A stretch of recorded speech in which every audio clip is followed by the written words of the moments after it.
Alright, hey everyone, this is TheWanderer. I just wanted to get y'all a little bit of an update as far as what I've been dealing with the last couple days. I got over here to Boone, North Carolina yesterday. The RV seemed to be running pretty well in the morning, but coming out here to town, it had developed a severe shudder and shake under acceleration, and it doesn't want to really catch in first gear like it should. Seems like transmission problems, unfortunately.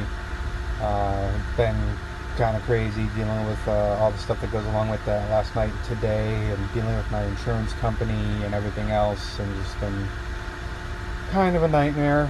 But I'm going to get towed as of tomorrow morning, and no one anywhere near here is able to do the work, at least not until November or something.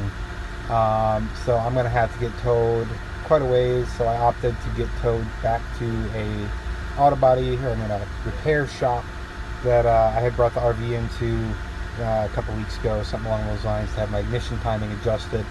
The guy's a real good mechanic, Ford certified technician and all that. Unfortunately, it's going to destroy my budget for the foreseeable future. I am going to be very much so struggling and trying to make money and all that. The tow alone is going to run me about $500 even with my insurance. And the repairs, if he has to go as far as to rebuild the transmission, is going to be about $1,500. So that's just huge. Thankfully I was able to get some help, and I should be able to cover everything. But yeah, just very disheartening.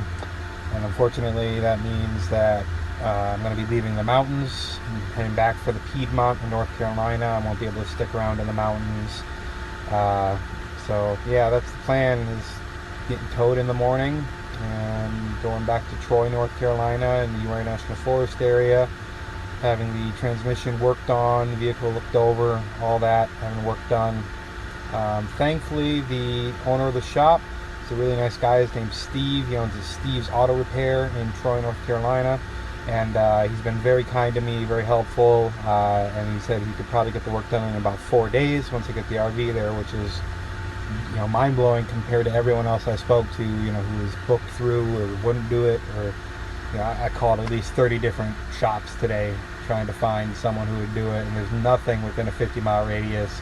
There's only 2 within a 100-mile radius. One is booked all the way through until November, and one is seemingly unreliable according to reviews.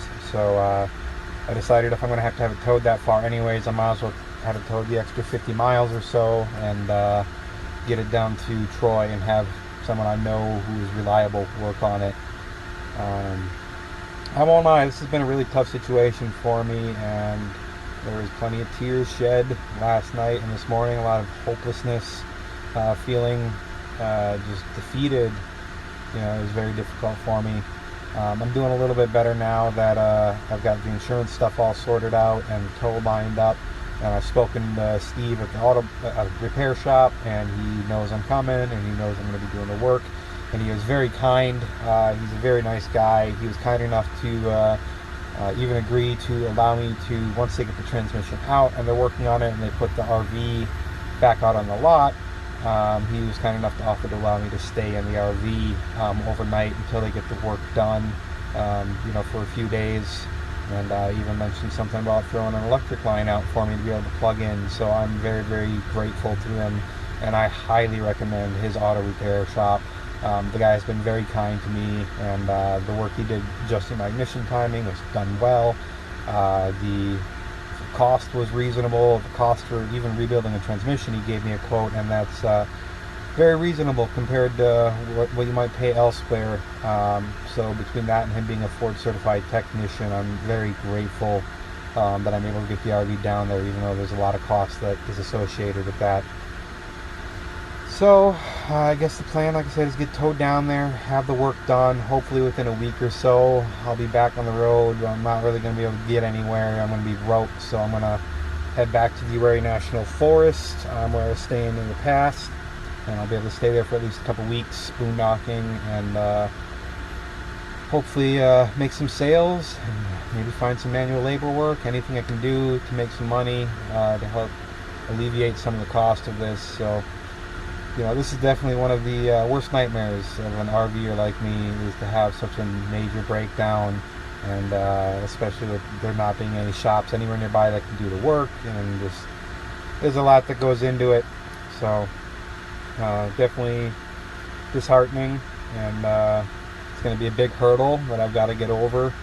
I'm actually going to have Steve look over, you know, other parts of the RV as well, and tell me if he thinks there's anything else major that might be nearing failure or whatever. And it's like, if I've got to get the transmission done and other stuff, I don't know, I might have to start, you know, inspecting the idea of getting rid of this RV and rethinking things. I really hope not, but hopefully, worst case scenario, if the transmission needs to be rebuilt, which is going to run me about $1,500, but thankfully I was able to get some support from my family that'll help with that, and hopefully that'll be the last major repairs in some time. It would explain a lot of the issues I've been having. So hopefully between that and the U-joint that I replaced yesterday that fixed the clanking issue, I had a issue where when I shifted from parking and reversing the drive, or whatever the deal may be, there'd be a clank kind of deal, and it turned out I had a broken U-joint on my drive shaft, so I repaired that yesterday myself. But yeah, it's definitely frustrating. I purchased this RV in South Carolina from a guy who honestly scammed me. It was a scam if I've ever seen one. There was a lot wrong with it that was disguised and that didn't seem to be a problem at the time, that didn't present itself right away. That I'm quite sure he knew about at least a fair amount of the stuff that was wrong with it and just didn't tell me. And I guess that'll be my tip for this video. If y'all are looking to buy an RV or anything along these lines, get it inspected before you buy it. Bring it to a garage, have someone do a thorough inspection on it, and make sure that everything is in order. You know, they might not have caught everything that's gone wrong with my RV since I purchased it, but they definitely would have seen a fair amount of it, and been able to tell me that I'd be looking at extensive repair costs. I mean, by the time I'm done with this transmission repair, if that's what ends up happening, I've put as much money into repairs as I've paid for the vehicle. So yeah, it's getting to the point where if it gets too much more or too extreme, I might have to start rethinking things, but hopefully not. Hopefully I can go and get this transmission taken care of, and that'll get her running right, and I won't have any problems after that, and maybe I'll get a little bit of smooth sailing to make some money afterwards. So that's where I'm at currently.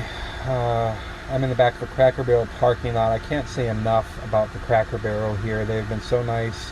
I've eaten here and just went in for some coffee recently, and I stayed last night and actually spoke to the manager again, explaining the delay in being towed until tomorrow morning, and it was totally fine with me staying for a second night. He even said that he would inform the morning manager that that would be the case, you know, all that. So really, I'd like to speak highly of Cracker Barrel.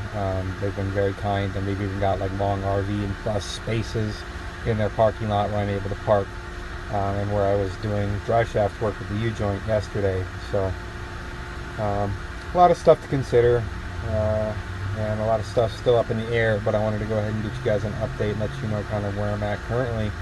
So I guess I will check in with y'all when I know more, when I get my RV into the shop and start figuring out what all is going to go into it. You know, there's a slight possibility it could be something more minor, but more than likely it's the transmission. So I'll go ahead and try to get that taken care of, and y'all keep your fingers crossed for me that this is the last thing that I've got to do for a while, because this is the last thing I can afford to do. I really, you know, had to get help with it as it was. So I guess for now, that'll be the Wanderer signing off. I hope y'all will subscribe and keep up with my channel. Hopefully I'll be able to continue my journeys once this hellish problem is behind me, and I can move forward. And unfortunately I'm going to be out of the mountains for a while, but who knows, maybe by next month I can move a little closer to the mountains in North Carolina. Unfortunately I'm not going to be able to make it up to Virginia this year after all of this. I'm actually losing about 2.5 hours worth of driving distance, about 150 miles that I've gone north. I'm going to lose going back south to get back to the shop. So it's just not going to be attainable really to get back into the mountains immediately after, but I'll keep up with it and see what can be done, and I will check in with y'all before too long. I hope y'all have a great day, and thank you for watching, and I'll see y'all next time.